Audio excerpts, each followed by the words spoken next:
Forgive my flubs, right? But that's the chase. In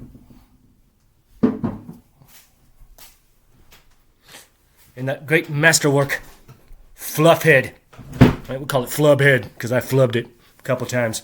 I haven't played that in a long time. It's hard for me to play guitar now. Hello again, Brian Jennings, right? This channel is about processing, right?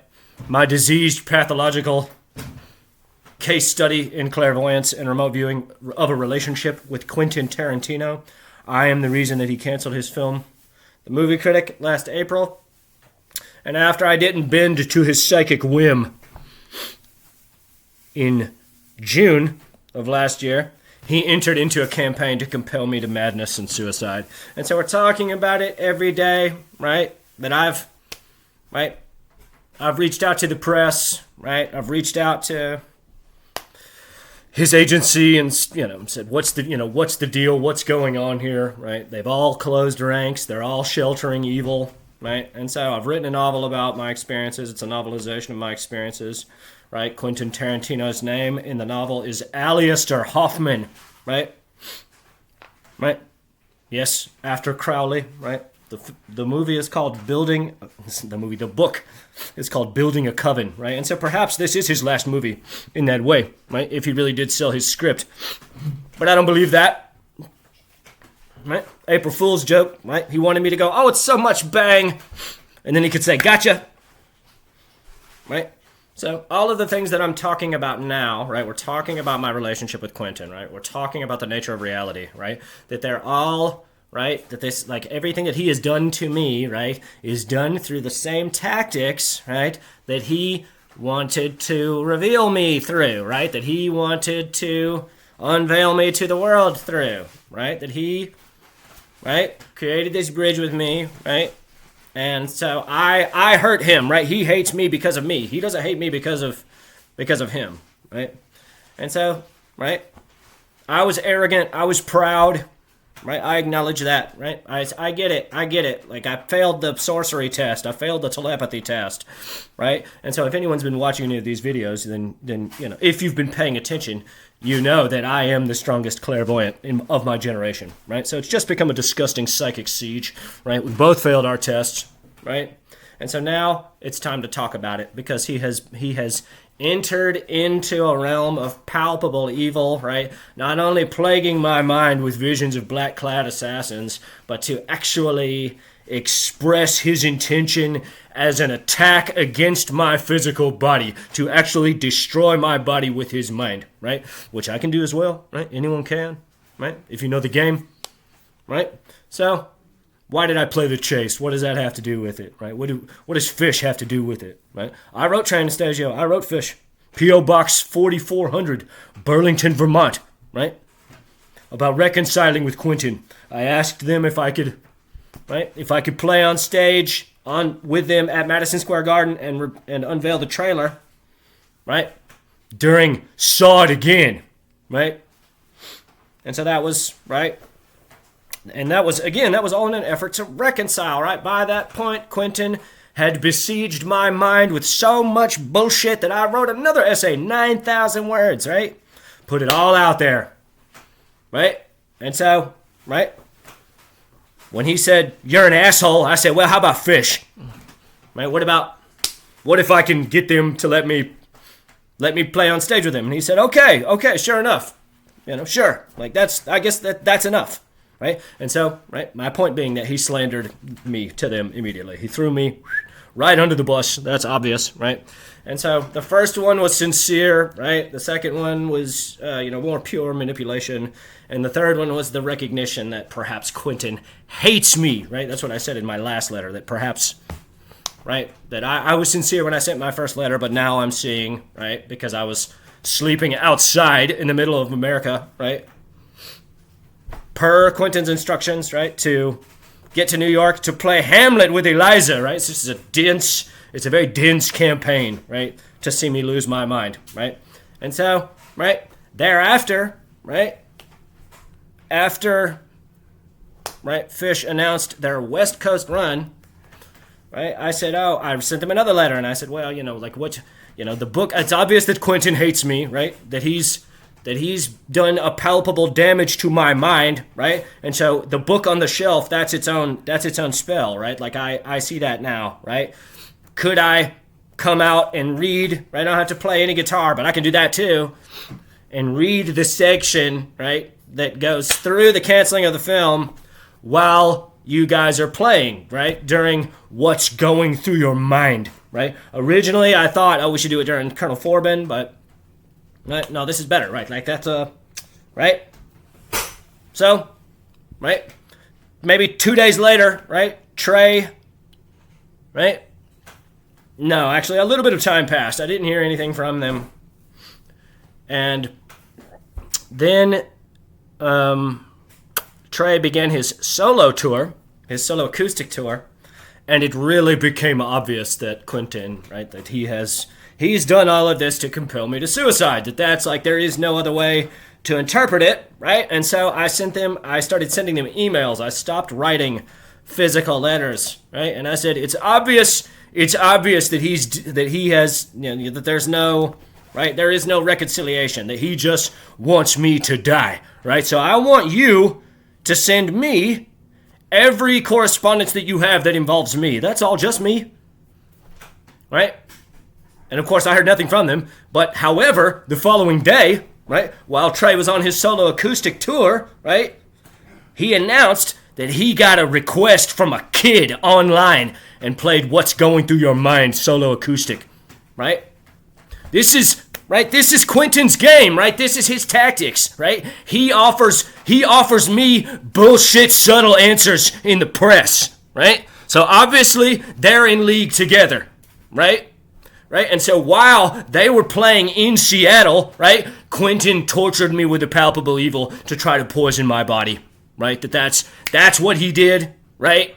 And he made sure that they played What's Going Through Your Mind the first night, right? And they also played Bug at the encore, right? It doesn't matter.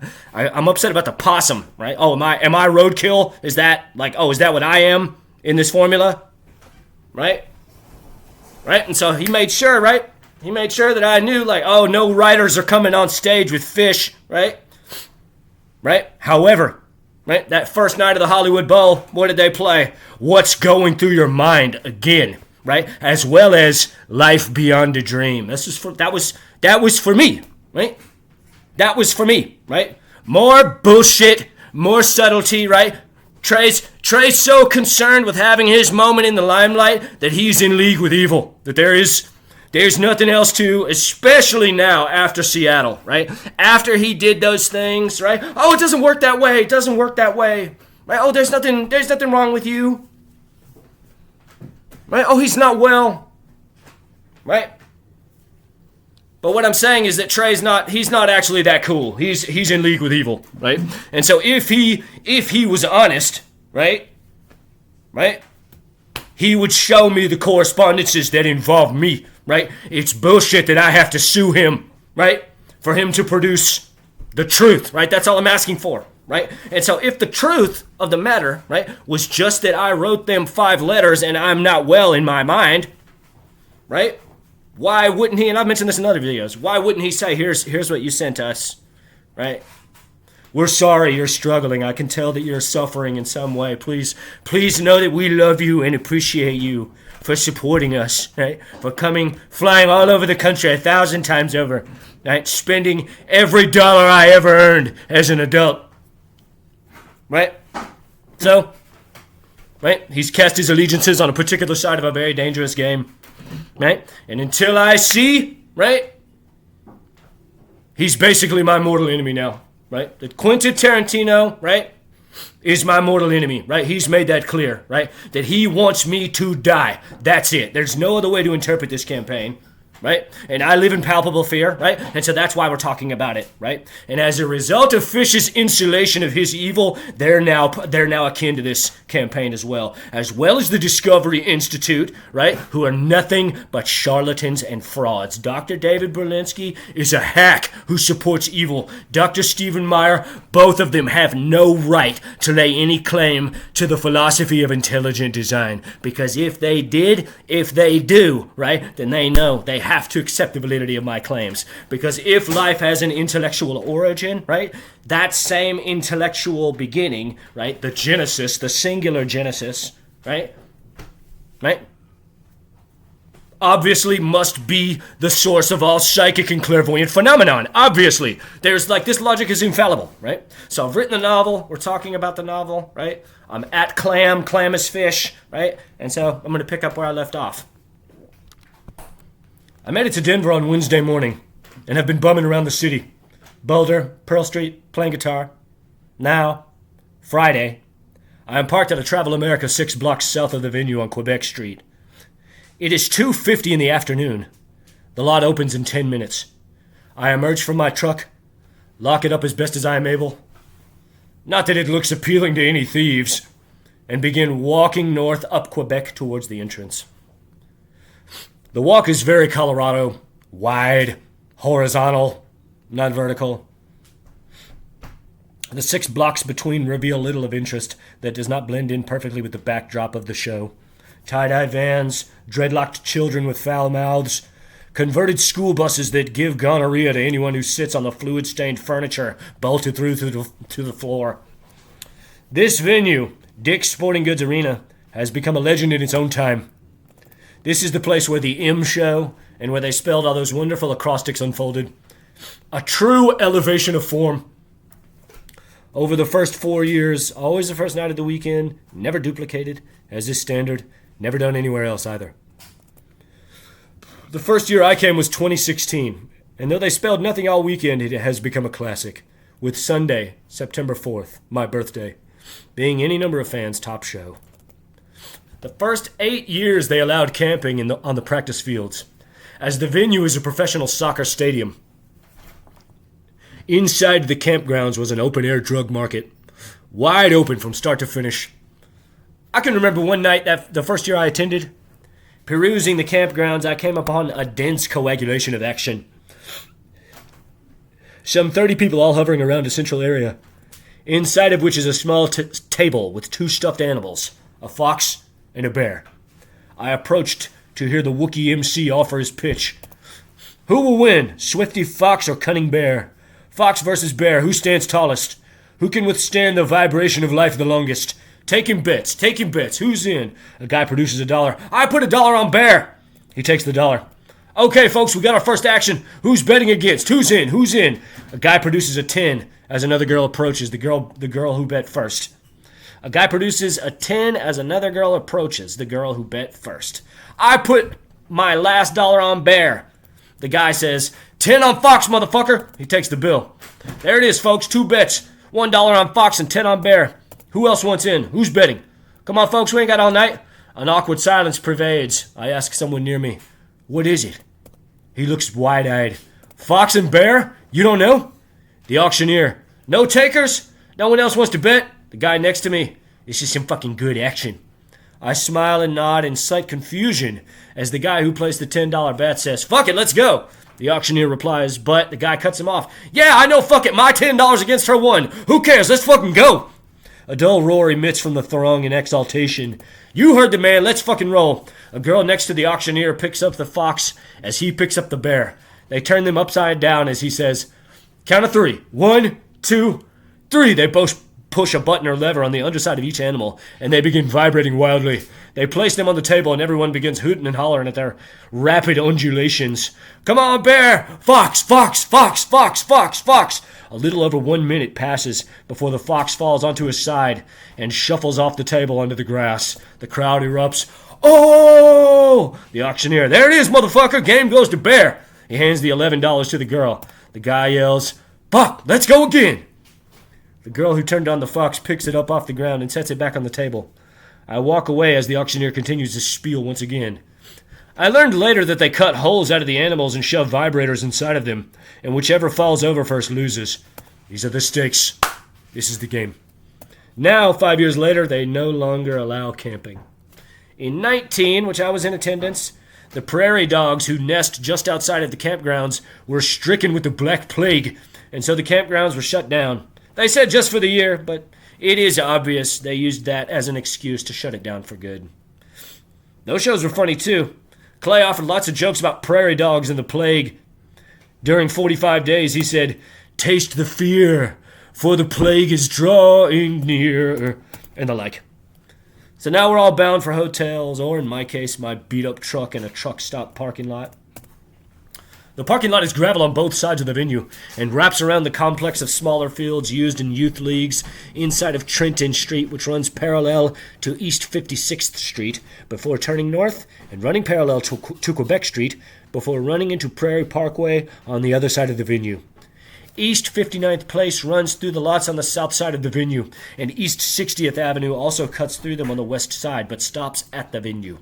Valencia Street runs through the field complex and is cut off by East 59th Street on the south side of the venue.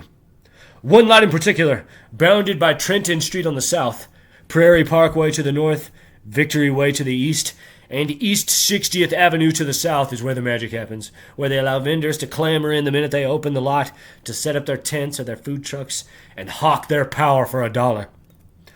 I walk to the tent where I have to get tested for Rona. A pretty girl stands behind a table. You take cash? She shakes her head. Damn, really?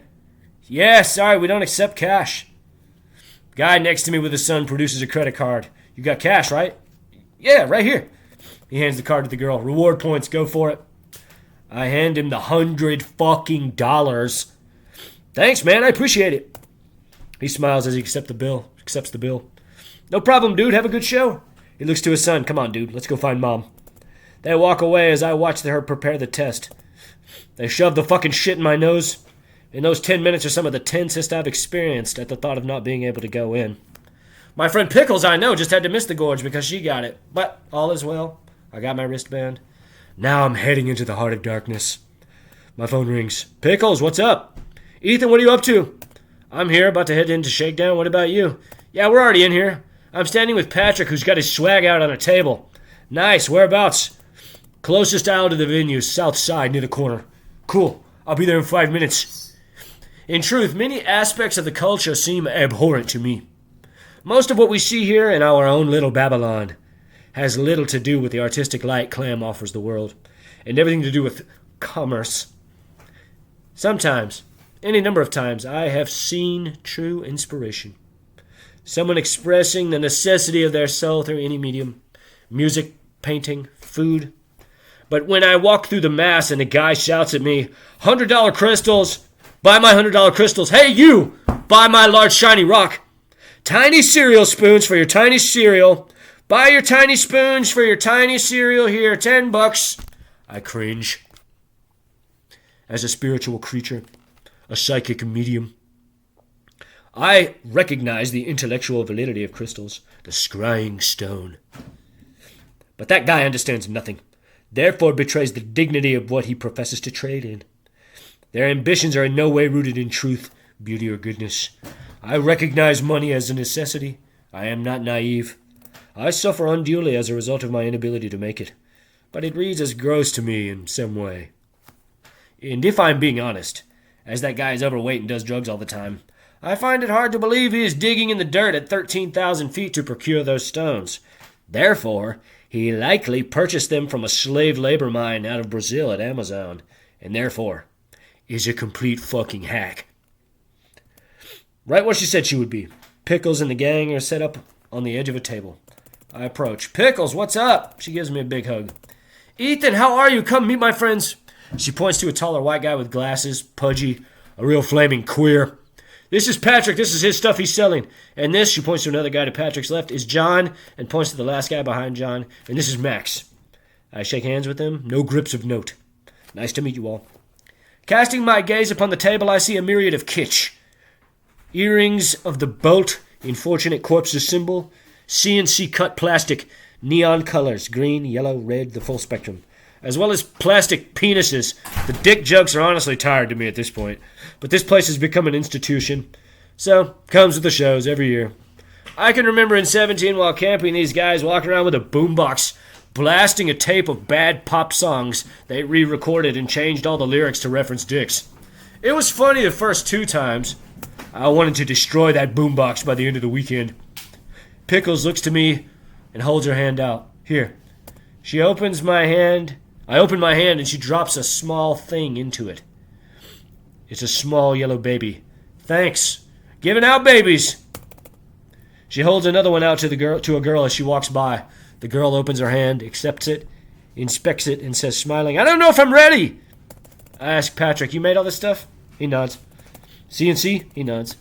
Nice. And you go to a makerspace or you have your own? A makerspace. Now I nod. And that's in Boston as well. Another nod. It's certainly easy to bring everything. Yeah, this isn't even my table. I met these girls coming in and asked them if I could use this corner, and they were cool. Nice. You got some good swag here. You'll sell out. Thanks, ma'am. Yeah, I can have everything in this one bag. He picks up a Mario mushroom bag with a zipper wrapping around where the gills meet the stem. But it is a forced perspective, the pattern of the mushroom. The design is like a backpack. So I can fly anywhere with enough to make my way through the shows without spending any money, really. Solid stratagem. 6:45. We are now walking into the venue. We cross over Victory Way and walk around to the entrance off of 59th Place. The line is quite vast, but moving steadily. I look to Max, but ask everyone, do you guys have floor tickets? Max replies, yeah, I think so. The cacophony of the line is a dull roar of incomprehensibility. Varying degrees of sarcastic shit-talking, mixed with equal measures of excitement and inebriation. I have yet to do any drugs. I have some 5 hits of dose left. We approach the ticket scanner, a pair of girls. I hold my ticket up, and she scans it with a device in her left hand. After scanning it, she marks a clipboard with a pen and stashes the device in her back pocket. Hold out your hand. I put my right arm in front of her. She pushes a floor wristband over my hand and leaves it loose on my arm. This is how other people get onto the floor. You give your loose wristband to someone else who takes it out and lets someone else wear it until they're back down on the floor, and the new person gives it back. Once inside, everything spreads out. The inside of the venue is open. It is technically an outdoor venue, but large tiered panels offer a crude covering of the roof.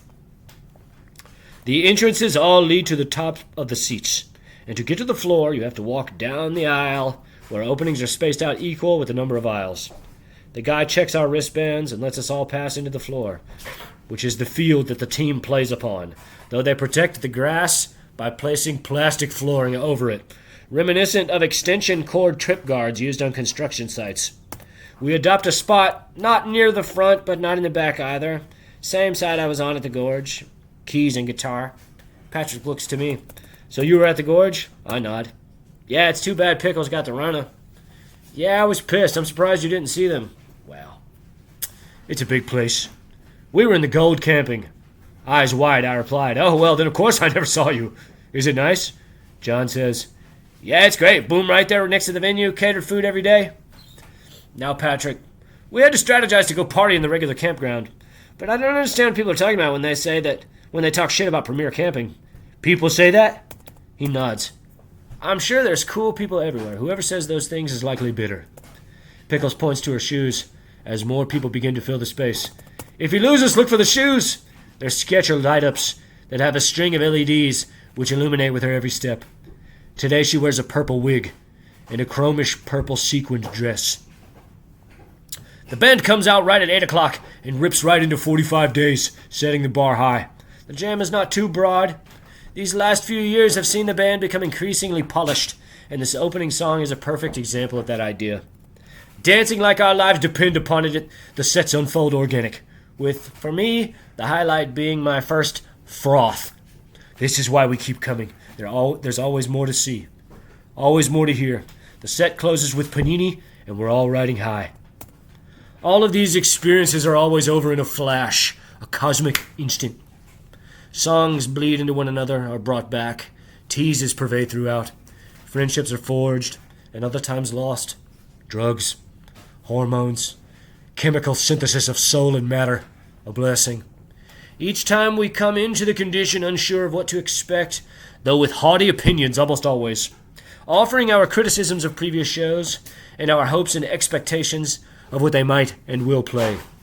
Endless iterations of, oh, they'll open with this, or no, it's got to be this, they played that 2 shows ago, or I'm still chasing this one, or they haven't played this since 2015, I want to hear that. They come back for the second set and start with a new song, Elevate Communion. Clam fans are the most ornery, persnickety fans in music. With the burden of longevity comes the burdens of expectation. Some people all by default despise the new songs. They don't care to hear anything other than the songs they've already heard 1,000 times. Not me. I won't say I enjoy every new song I hear, but often they end up growing on me, because they give us no choice but to hear them. It's not nostalgia. It is still a breathing, evolving journey, of which we are integral parts, and I appreciate how they continually crank them out, good, bad, or otherwise. I lost my friend somewhere in the second set. After the encore of Cave Decay and Good Times, Bad Times, I shuffle back out into the elements. Passing back into the lion's den, I approach a table selling drinks and buy a double whiskey ginger. Walking amongst the mass for 3/4 of an hour, I decide to walk back to my truck where I slept miserly. I'll stop there. Right? So, right. What does this have to do with the movie Critic, right? The novel spans from May of 2021, when I quit my job to pursue the arts in sincerity, to February of this year, right? And so these shows, right, are between that time, right? So it's a novelization of my life between these years, right? However, right, they are involved, right? They are involved, right? As I was espousing earlier, right? Right? And so, right? Right? It's fucked up that I gotta sue him. That's what I have to say about it, right? And so again, right, the nature of reality, right? Boom, right? Right? I have my subspatial scaffolding, my subatomic scaffolding, right? I have my celestial vision board, right? Like, all of these forms, right, are abstract, right? Abstract subatomic scaffolding for, right, the chemical strata of elements, right, to coagulate and manifest around, right? So this is how all of space is structured, right, on an abstract level, right? And so, right, the divine light of deity, right, exerts pressure, right, through motion, right, upon these subatomic subspatial scaffolding, right, the abstract geometric archetype, right, of the periodic table, of complex cellular structure, right? And so as the celestial zephyr, right, exerts its pressure and passes through, right, the abstract geometric archetype, right, it mutates it, right, and transmutes it through pressure, right? And the dihedral, right, the angle with which, right, the light of God, right, pushes its knowing upon the scaffolding, right, reflects the physical phenomenon that is a corrupted shadow of its idealized form, right? This is the idea of Platonic forms, right? This is, right, like this is how the world is put together, right? Either that, right, or life has no meaning, right? That's like, these are your two options. I consider that to be a lazy answer intellectually, right? I consider that to hold no weight intellectually, right? right? And so what does this have to do with the movie critic, right? This is how I find anyone, right? Quentin has his tactics, right? I don't know what they are, right? It's none of my fucking business, right? This is only my business, right? Because he's decided to hold court perpetually in my mind, right? That's right. That's why we're talking about it, right?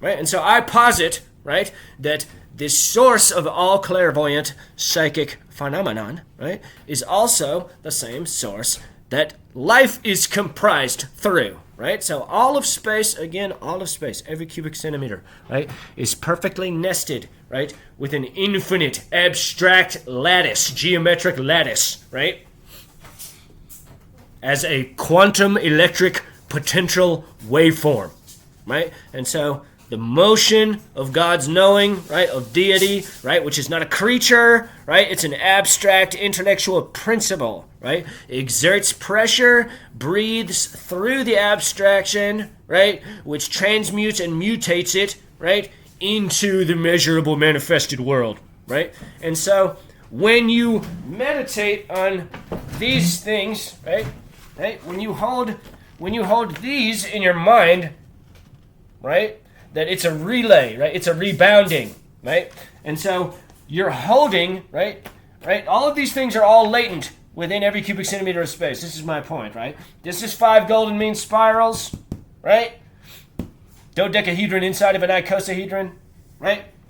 All of the chemical elements, right? Every single thing on the periodic table, right, has a geometric synergy to one of the 5 platonic solids, right? And if not those, then one of the 13 Archimedean solids, and if not one of those, one of the synergetic, right, polyhedral forms, right? That this is, right? This is not like, this has nothing to do with New Age bullshit, right? That this is understood science, right? That this is reductionist materialistic science, right? And so what I'm saying, right, is that all of these things exist perfectly nested inside of each other, right, and are an abstract, divine, perfect expression, right, which cannot be manifest, right, because of inherent vice. If you remember my video that I made yesterday, right, there is a quality in creation that compels it to degrade and die.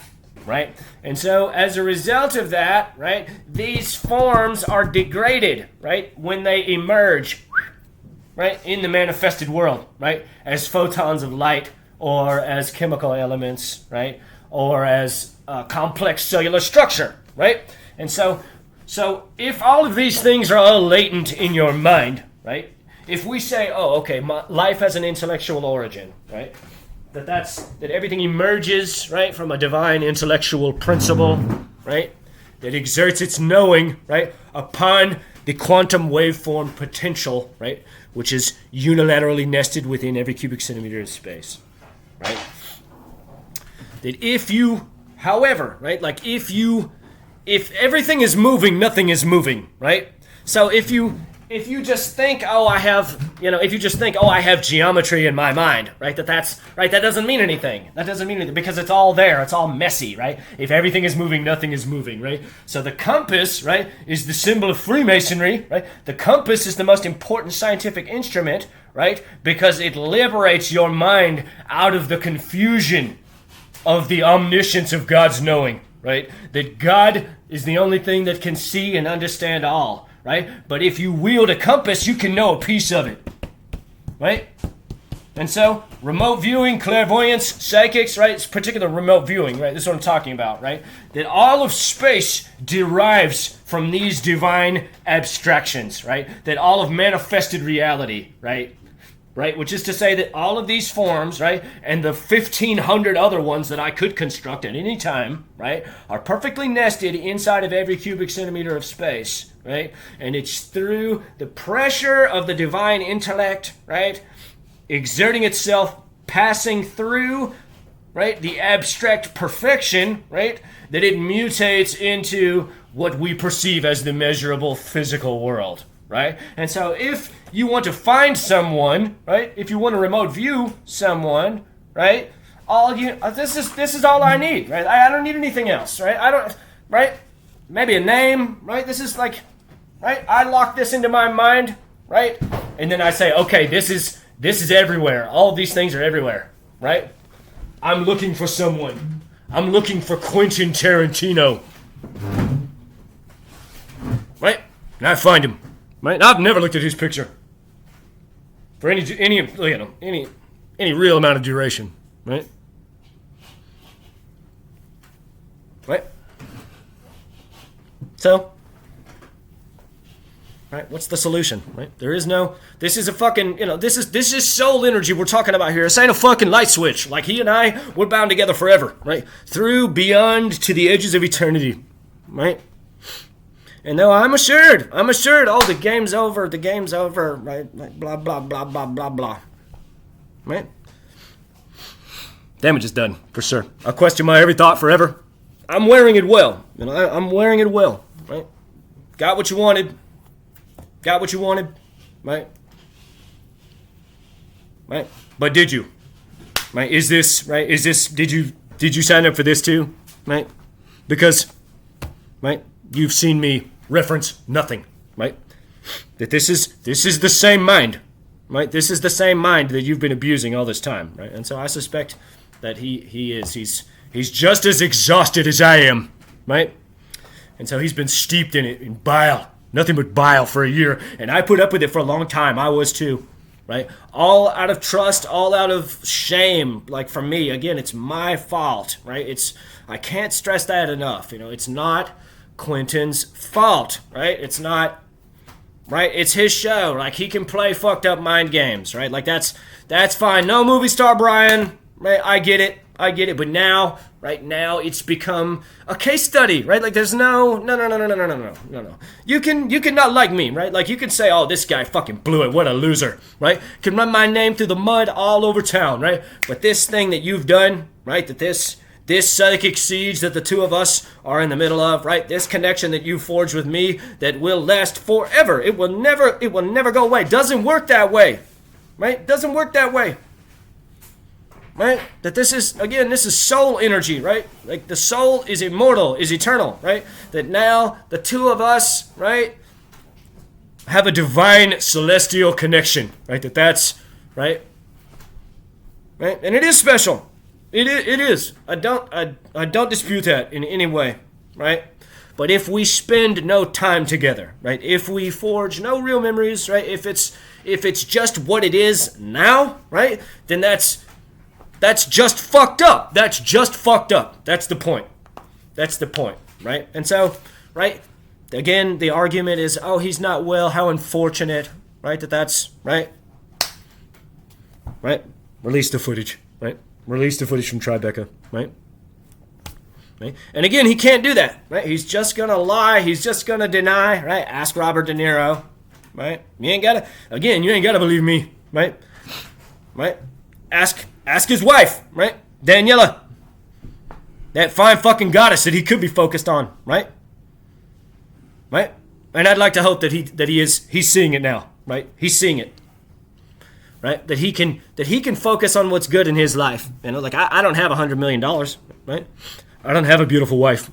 I don't have a beautiful family, right? That depend upon me and need me. I got a bunch of animals, right? I have extended family, but I don't know. Just seems like he's debased his immortal soul for nothing, And now it's just evil. It's just. Right? There's no grace in it. There's no civility. There's no... Right? So, right? We're talking about it every day, right? So that we all understand each other, right? An amicable resolution, right? That's... Right? Right? Again, right? He could have compelled me to sign an NDA, right? He could have done that, right? After Tribeca. Right? He could have sent me a letter. He never had to meet me. Right? With a check. Right? $250,000, $500,000. Right? For nothing. Right? For pennies for him. Right? With an NDA. And he could have said, you fucking blew it so bad. You hurt me so bad. You sign this. And we're good. Right? right? I appreciated those letters, right?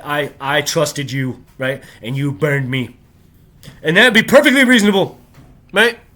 What do I gain out of this, right? Like, oh, that I'm a pussy, that I'm a coward, right? Like, I'm not interested in, right? I'm only talking about it now because it's degenerated to evil, because he has taken palpable steps, right, with his mind to seek the destruction of my body, right? That's, again, right? The mind is the progenitor of all life. Life has an intellectual origin, right?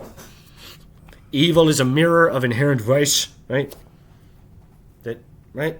So, right? He could push a thought out, right? I could push a thought out, right? Anyone can do this, right? That it's not special, right? And so he pushed a thought out initially, right? Then he wanted me to question him about cinema speculation. Then he pushed another thought out, right? And if you hear a drill, I have a friend of mine's doing some work on the house, a really great guy, his name's John, that he resented me, right? That he hated me.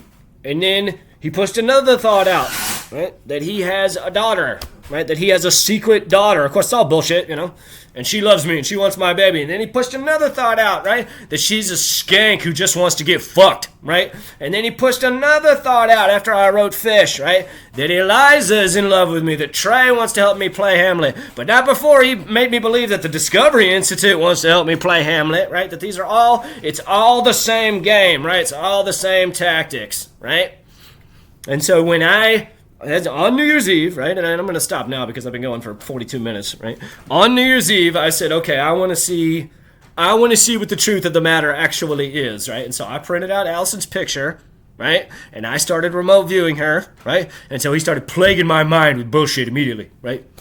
Right? That she's a hooker who gets pissed on for $500 an hour, et cetera, right? And so, right, when I went off, right, when I blasted him with divinity, when I actively started, right, giving him a taste, right, of his own medicine, right, he said, oh, no, there's no daughter, there's no, right, no one loves you, joke's on you, ha ha ha, right, and then it became obvious, oh, okay, I see, there is no reconciliation, I see. It took me, and I should have realized, way earlier, of course, that was my shot, right, that you just want me to die, right, that you're just trying to overwhelm my brain, right? And so again, right, after I've been trying to come clean ever since, right? I've been trying to make sure that we're all caught up, right, on what occurred with the movie Critic, right?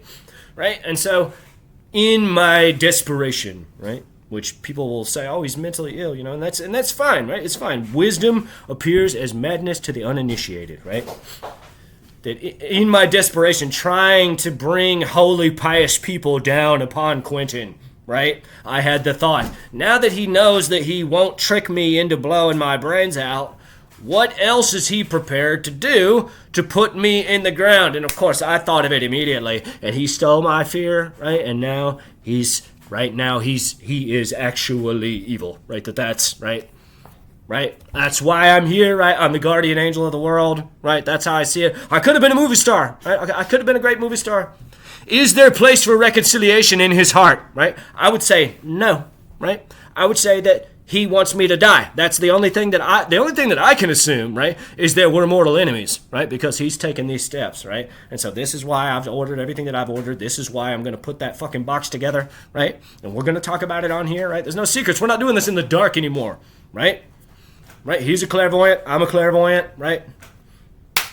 Right? We're getting nowhere, right? That the two of us both exist, right, as psychic phantoms in the other's mind, right? And this is how it will be forever until one or both of us is in the ground, right? And it will ripple out regarding the eternity of our souls forever, right? Indulging the notion, and I'll leave you with this one, right? Indulging the notion of reincarnation, right? If ever both of our souls should emerge on the mortal coil again, we're going to be mortal enemies. My prediction. Pray for me. Pray for Quentin, right? This is the story of the movie Critic. God bless you all. See what's good in your life. Uplift your soul to God.